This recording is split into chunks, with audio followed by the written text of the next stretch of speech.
welcome back from break. Next up, we have Treshani Perera presenting Breaking In, Navigating Hiring Practices in the Academic Library Interview Process as a Technical Services Librarian of Color. So welcome, Treshani.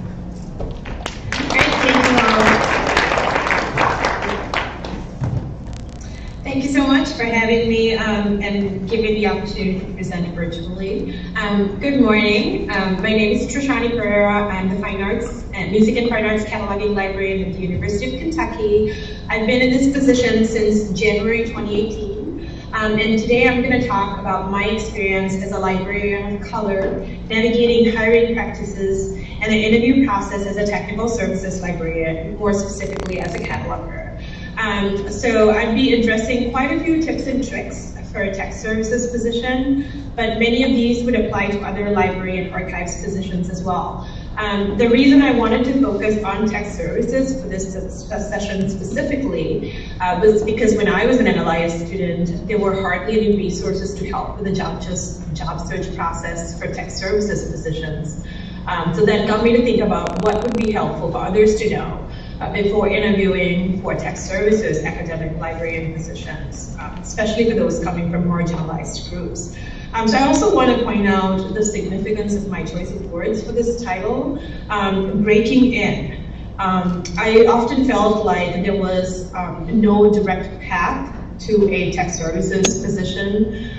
Sometimes the path was unwelcoming and presented with so many barriers, especially if you're coming from a non-traditional approach. I was a student, I was coming from a career change. I was going into library science for a career change. So I didn't have years of experience or even experience in technical services before I started my NLIS career.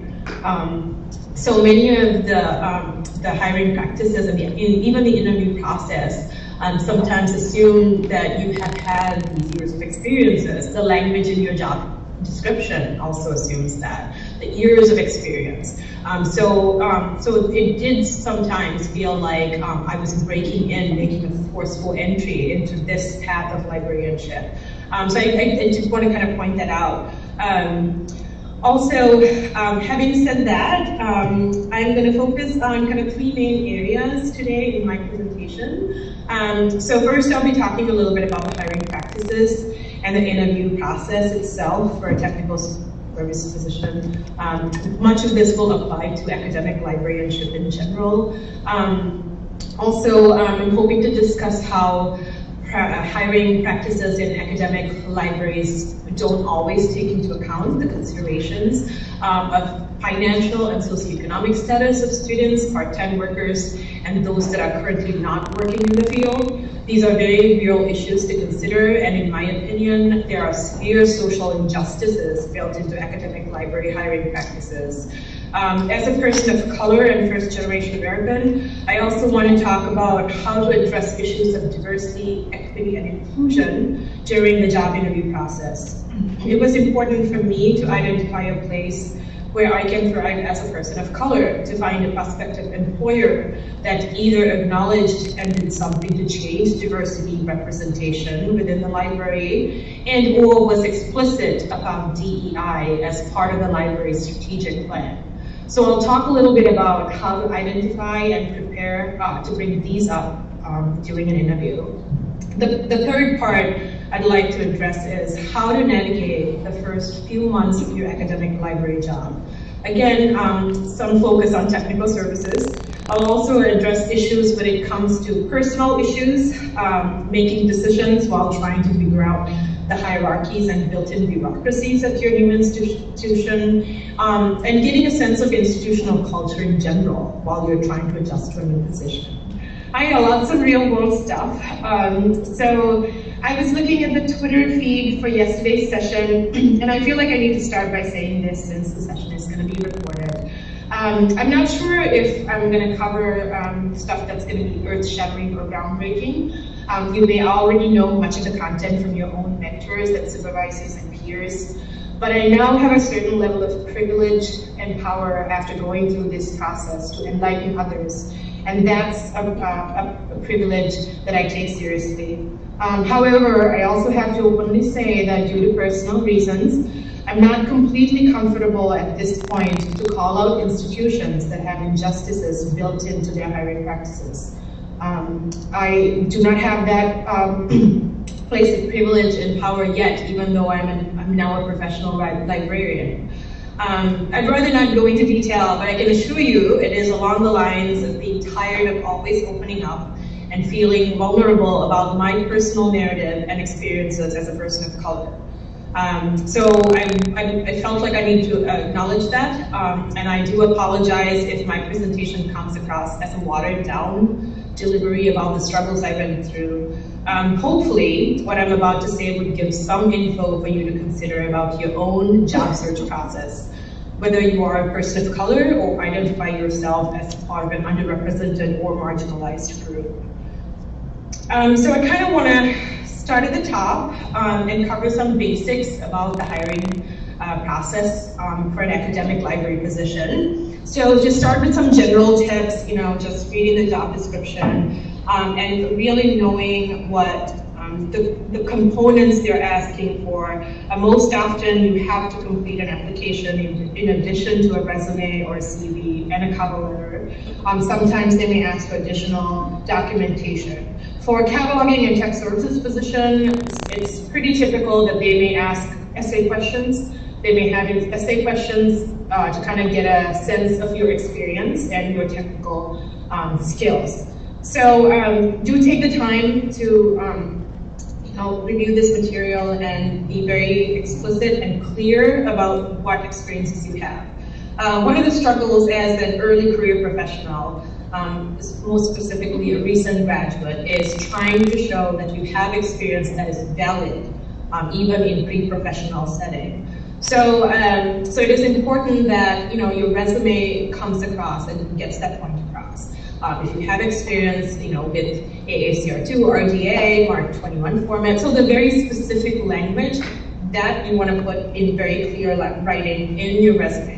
Use your cover letter to really articulate those very specific things that they might be looking for, like your experience creating, doing authority control, or the number of, original CAT records you created, or kind of your experience in copy cataloging versus original cataloging.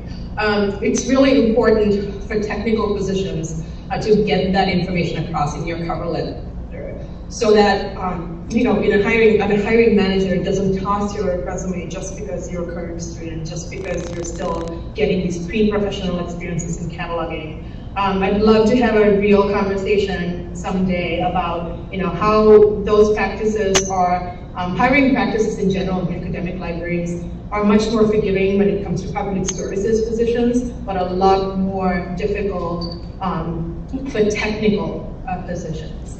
And it's also important if you have the opportunity, I just got a text, I don't know if you guys, are you guys able to hear everything? Okay, I'm going to continue. It's also important to get your application review assistance from a professional with hiring responsibilities. So what I mean by that is that if you can reach out to, say, a cataloger or an archivist or a public services librarian who has hired for a position in their unit, you're going to have a lot better chance of getting honest, open comments and feedback about your application material. It's not to say that those who don't have hiring or supervisory experience don't have that kind of experience, but you are much more likely to get insider information by approaching somebody with hiring responsibilities. Then I just kind of want to briefly talk about the interview process itself. So typically you go through a phone interview, and this is more for them, for the institution, to kind of narrow down their pool of candidates. So at this point, also doing your homework, kind of going in with questions is going to be helpful for you as well as them to kind of figure out what their pool of finalists is going to be like. And I think depending on the position you're interviewing for, you may certainly want to bring up some very kind of serious, important questions at this point. But I think it's pretty safe to say that a phone interview is kind of a setting where you're trying to get a feel for your potential colleagues, and they're trying to get a feel for the candidate pool and what type of candidates they're dealing with for the position. The on-site interview is really kind of, it's structured anywhere from a full day's interview to a day and a half. So it really depends on the institution and their hiring practices. For my current position, I had to make myself available for 2.5 days. There was a social component for the half day before the first full day. So there was a whole first day of interviews and a second day of interviews, including a presentation because I'm in a faculty position. And then I had multiple meetings with the tech services group, my own fine arts library staff, as well as multiple administrative figures. So really kind of, it depends on the place you're interviewing for and how traditional they are to their approach of academic library interviews. So I really want to kind of talk about travel arrangements and reimbursements because I had a range of experiences when it comes to travel and reimbursements. So I had one institution that pretty much said, you purchase the travel, you buy the ticket, we'll reimburse. So I had to bear those costs up front. I'm bringing this up because that is really unfair to expect a student, especially I was a student at the time, a student or a part-time worker, to have to bear those costs up front. I ended up having to pay about $500 up front in terms of travel, ground transportation, meals, and if an institution really cares about bringing me as a candidate, they should be willing to make those exceptions. They should be willing to kind of go against their regular, quote unquote, regular practices to make this kind of an welcoming situation. Now, there are always, ways in which that the bureaucracy is written against that. Now, I'm at an institution where we do not provide travel support for paraprofessional positions, which sometimes includes degreed librarians, degreed MLIS students who are getting ready to graduate who are applying to these positions. So I think, it comes to a point when you have that power and privilege, you get those conversations started at your institutions and bring to their attention how there are these oppressive hiring practices built into academic library positions. And also it's really important for you as a candidate to think about what is important to you. Are you able to incur these expenses as a student, as a part-time worker? It's important to be upfront about the institution paying for travel. I think it takes the burden off you. You have to prepare for the interview and kind of having to prepare for all of this, mostly on 1 month's notice. And so having to buy airfare last minute is really, that shouldn't be your responsibility for you. That should be the institution's responsibility to take care of. And if you do have financial hardship, be upfront about it. I think more employers need to know what the conditions and the socioeconomic barriers that they have in place so that they can make those changes within their own hiring practices. If reimbursement is the only option, get detailed info about what that paperwork process is going to be like, including what information they will be seeking. I went through an awful experience where it just got to a point where I really didn't even care to be a candidate for that job anymore. It was just a really unpleasant experience where HR and their payroll department was giving me conflicting information. And I was not the successful candidate for that position, obviously, but it took about 2.5 months for me to get reimbursed for the money I paid up front for travel. So know all that information up front and also ask very detailed questions in terms of what kind of supporting documents they want with paperwork. I was told I would need to supply only receipts, but when it came to the actual paperwork process, I had to pretty much disclose I-9 level information. So, just doing that extra work is gonna kind of help you alleviate some stress at the end of it. Also, be vigilant about any red flag moments because, hopefully, the goal is that you will have a choice at the end to make your decision. And those red flag moments will help you with your decision-making process. And as mentioned earlier, I think the goal is that you yourself end up in a position where you can challenge these practices and talk to your employers about changing these practices so that somebody else doesn't have to go through them and kind of come to a kind of have an awful experience. So the day of the interview, if you're applying for tech services or a technical position, find out if there will be a competency test or some sort of exam where you have to show that you have the experiences and the skills they're looking for. One of my peers had to do a copy cataloging exam kind of on the spot in front of the search committee. So that wasn't fair because he wasn't aware of that going into the interview. So find out if there are those expectations set up. For the most part, in my experience, even for cataloging positions, that information was asked during the phone interview itself and not at the in-person interview. And also I want to kind of talk about the breaks and the preparation time that's set out for you. Be very protective of that time, because that is time that is for you to kind of get your energy back, to kind of get you refreshed, to get you through the day. Don't let anyone hijack that time, and, for pleasantries and small talk. That's really easy because they're trying to, in good intention, they're trying to make you feel comfortable, but you really need to be protective of that time that is set for you to kind of get those breaks during the day. Also, if you're able to meet with HR staff, I would definitely strongly recommend that you take that time to meet with HR staff during the interview. In some cases, depending on the format, you might just get a card from your HR manager and say, please contact me with questions. But try to take the time to introduce yourself at least to the HR manager and kind of create an open line of communication to ask those questions, to ask follow-up questions after the interview. Also, time with library administration is very important, and I will stress this, especially for people of color. If you're walking into a room full of white people, then it's important for you to have a chance to talk to your library administration about diversity and inclusion at the library.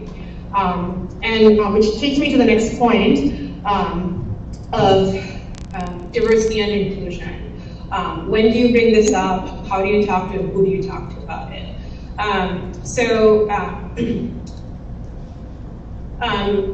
Do your homework, before you go in. Hopefully you'll have the resources from either the campus website or from the library website itself. But ideally you should be talking about diversity, inclusion, equity issues to the library team or the director or the division head. Depending on the size of the institution, you may be meeting with an assistant dean or an associate dean, or if you're applying for an archives job, maybe the head of special collections and archives. But it is important for you to ask these difficult yet uncomfortable questions from your administration. It's important, if you're a person of color, for them to know that these are issues that matter to you. And I would say, in terms of when to talk, the ideal time to talk about this is during the interview. Now, others may have varying opinions about this, but I think phone interview is really not a good time because you don't have the opportunity to talk to administration. You're often talking to peers, perhaps a supervisor, a person who's one level above you. So it's not really the time to bring that up unless you're interviewing for a diversity residency. Then absolutely you should bring that up as part of the phone interview. I would say, in terms of documents that you can review before the interview, is look for the library's strategic plan and the wording associating diversity, equity, and inclusion. Sometimes it'll be just a blanket statement on diversity, and some institutions may have very carefully thought out, extensive language about DEI. Also, try to find out what the university's mission is when it comes to diversity. I think it's important to address these issues during your interview, even if you're applying for a tech services position, because library administration needs to understand that if you are a person of color, that you need them to think about how they're going to support your presence on campus, your success as a librarian, and what their thoughts and vision, and how they kind of see the profession, the needs of the profession to be more diverse So I think it's important, and these issues must be brought up by any kind of librarian and not just by the diversity resident librarians. And I think it's from a very practical point of view, for you as a person of color, these are things that would matter to you. For you to feel like you have a support system on campus and at the place of your employment. So I would definitely, I don't think it's inappropriate at that point to ask them those tough questions, because certainly if your institution, your prospective employer is serious about diversity, equity, inclusion, they need to be able to answer those questions. All right, and then it kind of takes me up to my last slide here. So having had those conversations, and say, the good news is you got the job, you're on the job. Before your first day of work, you should ideally find out from HR and your immediate supervisor about what the expectations are for day one or week one. But in reality, that doesn't always go that way. You might, depending on the time of year you're interviewing for, you might have all of that kind of laid out in an organized fashion. If not, like for me, when I started my position, it was right after the holidays. So it was really hard to kind of find people to respond in a timely manner. So be patient, but try to kind of, especially with HR and your supervisor, try to make sure that you have a goal and a plan set up for you to succeed starting from day one. So for technical positions specifically, make sure that they have a training plan set up for you. This is one of those things that kind of gets pushed away for like whenever we have time to get to it kind of situation. But I would definitely push for training to be ideally during week one, or if not, week two. Because if you're going into a technical position, you need to be able to do your job, and you need to be able to know what the tools are and what the platforms are, and for you to be able to successfully navigate those tools and platforms. So training is definitely something that you want to talk about, and also setting up performance goals and expectations. So for faculty positions or academic librarian positions in general, find out what your institution's process is for review when it comes to your performance expectations and review attached to performance.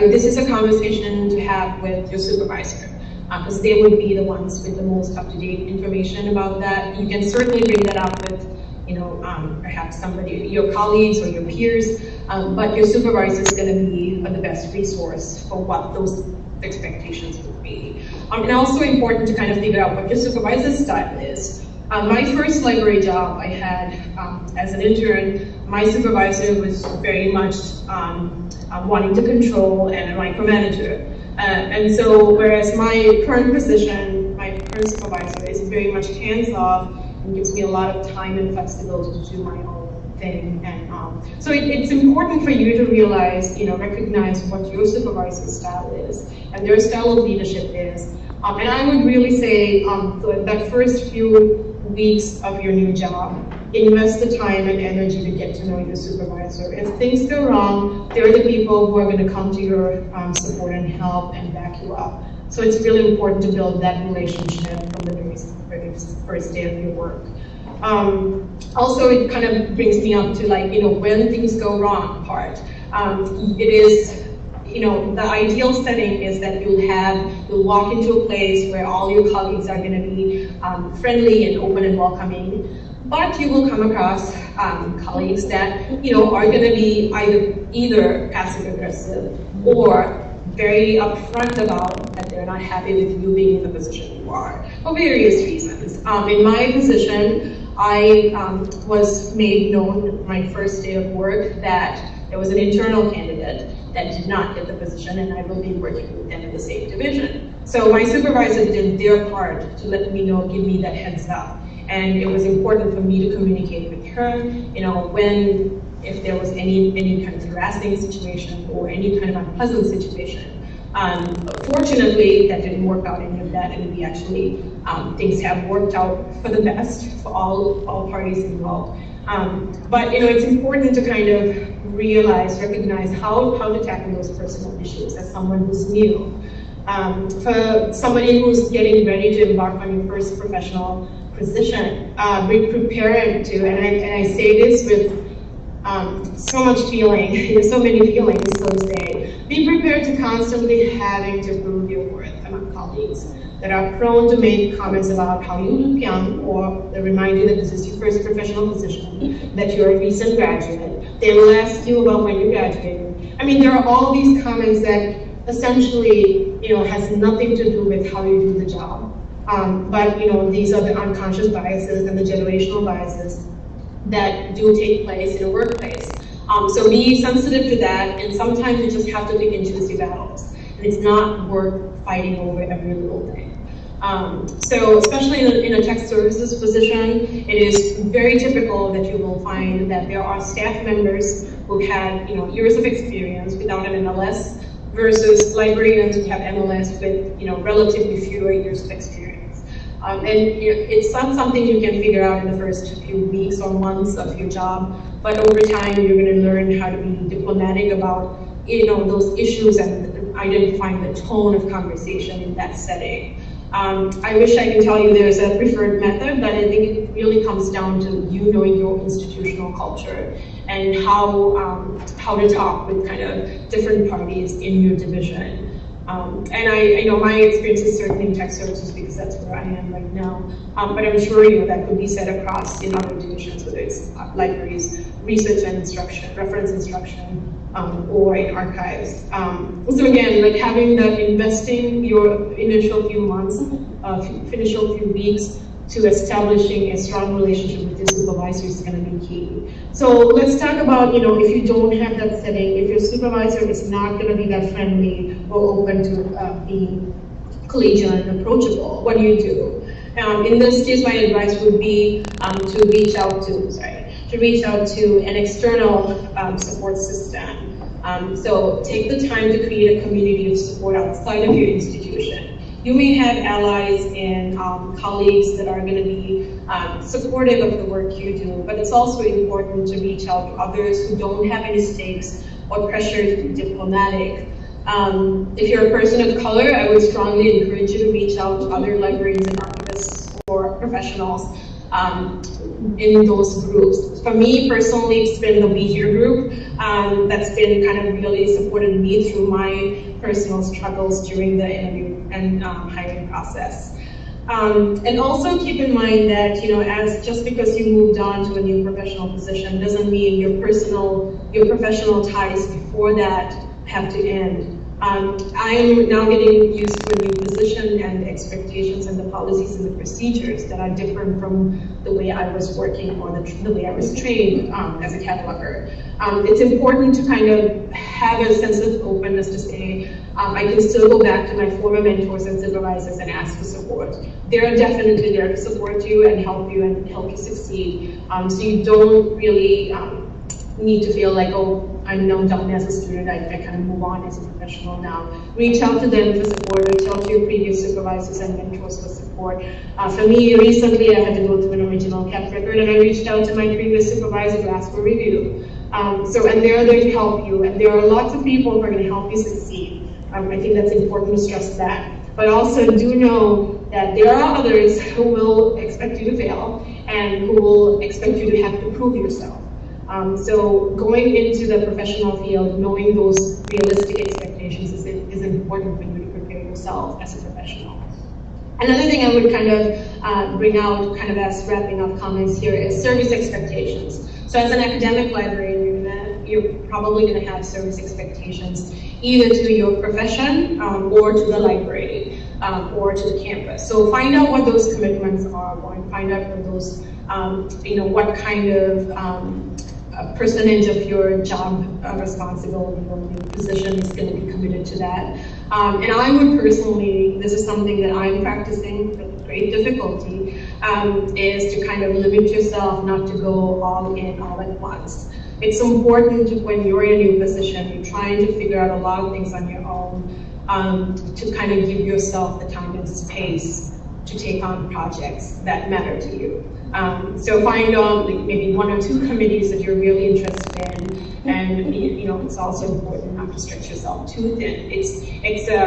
I really had a kind of a real talk moment with a colleague the other day about how you're so excited and you want to get started and you want to keep going, but after you're reminded, the system will remind you that you have to be patient and you have to kind of pace yourself when you're trying to make change happen.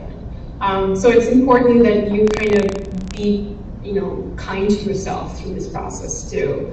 And also, as you're getting involved, whether it's in your institution or in a greater organization, professional organization, don't get discouraged by bureaucratic barriers. Those are in place, and it's difficult to get those conversations. And I think we are all aware of professional organizations not doing enough to make change happen more quickly. But I think it's important for you as a young professional, as a new professional, to pace yourself and find ways in which you can make change happen, but also not burn out.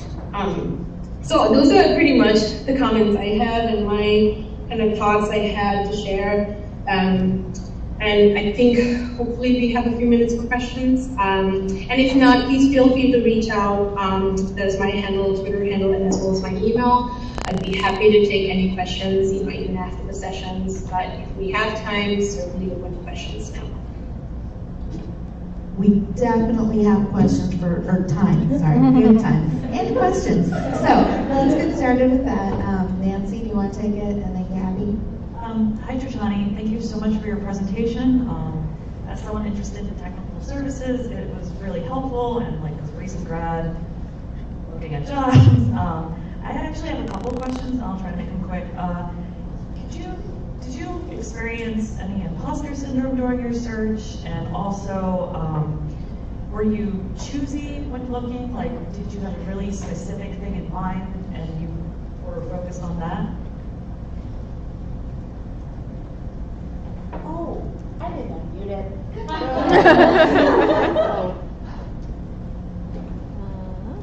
Sorry, let me actually. Sorry, I don't think I can hear. Yeah. Sorry about that. I'm fixing it.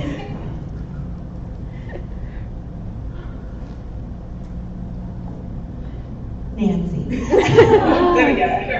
Hi, Treshani. I want to say Hi. Hi. I really appreciated the presentation as a recent grad who's interested in technical services, and I had a couple of questions. One, did you experience imposter syndrome during your search? And were you really selective when looking and applying? So I heard the first one was imposter syndrome. What was the second question again? It was about whether you were selective in your job hunt. Were you targeting specific areas of interest, or were you more across the board, I need to find a job? Sure. Yeah. So I will address the first one. Imposter syndrome is very real. I mean, it's I think I've spoken with others who've gone into tech services positions. It's a sense of that you're never going to know everything on day one, and that is fine. I think tech services is an area where you're more prone to feeling a greater burden of the imposter syndrome than any other area, because you're expected to know these skills going into day one of your work. I would definitely stress that do not succumb to that. It's important for you to know, and even during the interview, to articulate that you know where to find the tools or to fix the problems, but you're not going to know every single cataloging scenario on the first day. For the most part, my current employer is very open and understanding, and they have ongoing training opportunities, even for catalogers. So your institution may have some of those trainings built in, even when you're kind of starting off in the field. But I would just say, imposter syndrome, it's a tough one. I mean, I really did struggle with it, and I still do. It's because, it's mostly the comments that you hear, and then you're trying to kind of not listen to those as, did you really mean that? Kind of from your colleagues. And the need to have to kind of prove yourself is a real struggle. I mean, there are times when I come really close to snapping and say, well, I have an MLIS, or but I have had in very real settings have to say, well, I have 2 years of cataloging experience.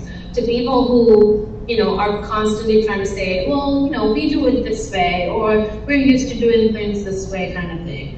But I think eventually it's something that others are just going to have to deal with, because you have gone through a merit-based, fair process to be in the position you are.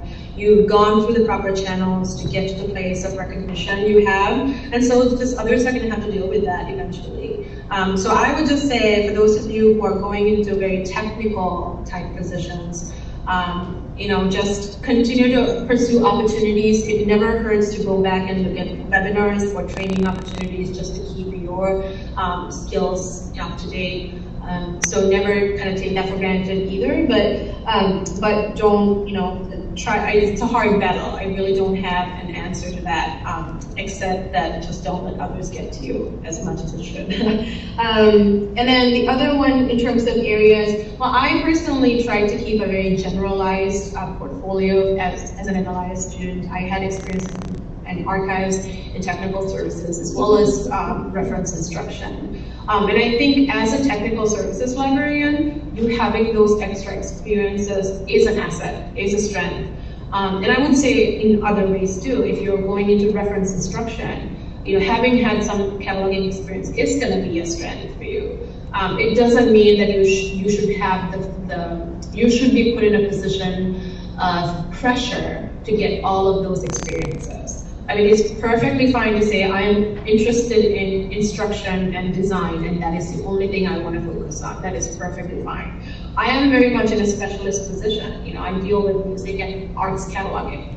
So it's fine to kind of follow a specialist position. But for those of you who are not as perhaps have had the time and the opportunity to think about what you want to focus on, it is perfectly fine to be a generalist. I think either way, it really depends on what your kind of long-term goals are.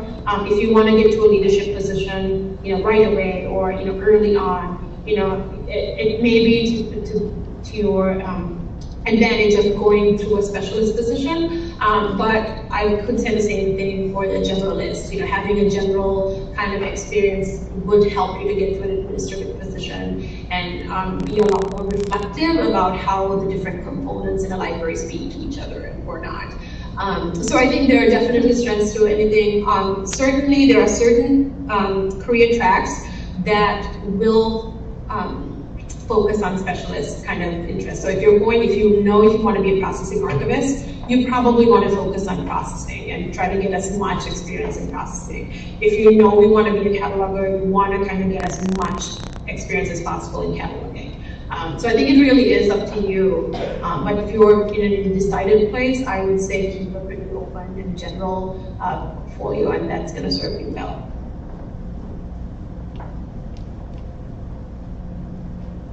Hi, Treshani. Hi. My question is along the same lines as Nancy's.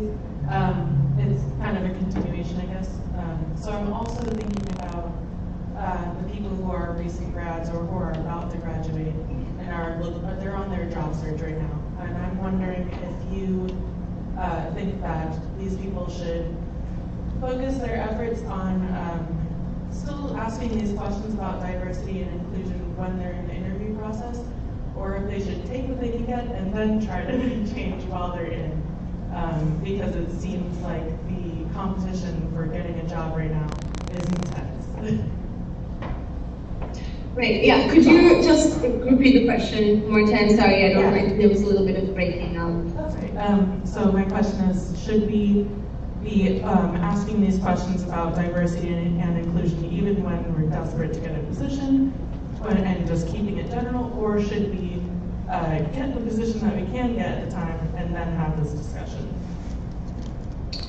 Okay, so I think I heard the question. Please correct if I don't answer the question to the point. So I think for DEI issues, I think it's important to realize how important it is to you as a candidate. And I think it's a twofold approach, right? So if you're applying for a diversity recruitment position. So if it is a diversity residency, you absolutely need to bring up, they need to, most of these institutions, I did apply for 2 residencies, and I personally had issues about one of the institutions because they had been trying for a while, and this was the first year, and they were doing it as a 1-year residency. So I had issues of, you've been working on this for a while, and I had some insider information to know that they had been working on this for a while. And they only got approved for 1 year. So I did, ask them that out in the phone interview. I did not make it to the in-person interviews, and quite frankly, at that point, I had accepted my job. So I kind of called them out and say, why is this just a 1-year interview, a 1-year position? Why are you able to continue funding or any kind of professional support beyond this 1 year? Is this going to be a straightforward, pretty straight, clearly a 1-year commitment? Personally, also because I had, personal responsibilities, and I had a dependent that was going to be moving with me. So I had to really kind of know that up front for my personal sake. But I think, and for me, when I asked that question during the phone interview, the response itself was unsatisfactory, that I was like, I don't know if I want to pursue this place as a prospective employer. So I think it really is important, for you to, and I know it's scary and it's uncomfortable, and you want to create an impression, a good impression, and you don't want to come across as a troublemaker, so to say. But it's important that institutions think about these things if they're marketing diversity residencies, that they are thinking about what is in place once this position comes to an end, once the residency, the 2-year, 3-year residency comes to an end, what kind of support system or path is the institution able to offer this person to either continue at the institution or go somewhere else. And I think it's never inappropriate to bring those up, especially when you're a candidate. I think the danger of just waiting until you get to the job and talk about those things are that, perhaps you kind of missed an opportunity to bring those up before you got to the position. Because most places will have well-meaning people who want to kind of create a path, but they don't think about, once you create the path, then what comes next. So it's important for you, and it's unfortunate that you have to carry that burden as a candidate. But it's important for institutions, especially those that are starting to offer these diversity residencies, to be thinking about that before the first day of the job, before the candidate is in place, so that they can continue to revise their practices or their systems in place. So I would say, in terms of the timing, if you are applying for a diversity residency, you should be talking about that before you start your job. But if it is a position like my position that has nothing to do with diversity, but I am one of few librarians of color at the University of Kentucky, so it was important for me to go into this position, even during the interview, to say, hey, this is something that matters to me, and I want to talk about it. And I didn't shy away from it. I think the positive outcome was that there were allies within the organization. There were folks in the EDI committee that reached out to me, and they were open. They kind of gave me their, in terms of the programs, the events they had done. So they were trying to kind of make an effort to say, hey, we actually do some work here, so don't feel like you're going to be isolated. So I think, and again, my point is that it is unfortunate that you as a person of color or a member of a marginalized group have to do that work. But I think it is important that you don't shy away from saying that is important to you, and hopefully the positive outcome is that you will get a sense of community or allies or partners or future colleagues that would kind of pick on that and try to assure and work with you to kind of improve on those issues. I hope I answered your question. Please let me know if I missed something. Oh, you answered it. Thank you. Okay, We're going to do one last question before we move on to our last presentation before lunch. Okay. Can you hear me? Great. So, this is a short comment, more so than a question.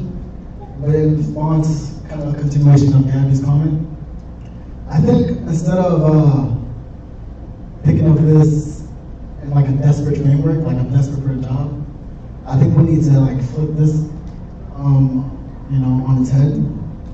I understand that these institutions need us more than we need them, and that we're more powerful than we can imagine.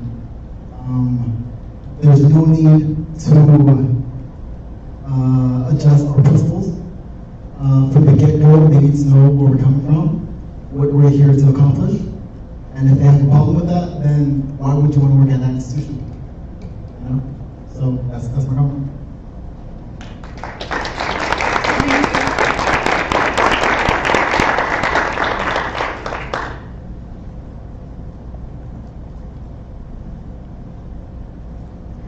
Okay. All right. Well, thank you, everyone. And again, like, please feel free to reach out through Twitter or email. You know, if you have any other comments or questions or anything to add to the conversation. Definitely interested in kind of getting more of you to think about these issues while you're still, you know, getting your MLIS degrees and preparing for the job search. I think it really needs to be kind of a shift in how we approach academic library positions and interviews. Thank you.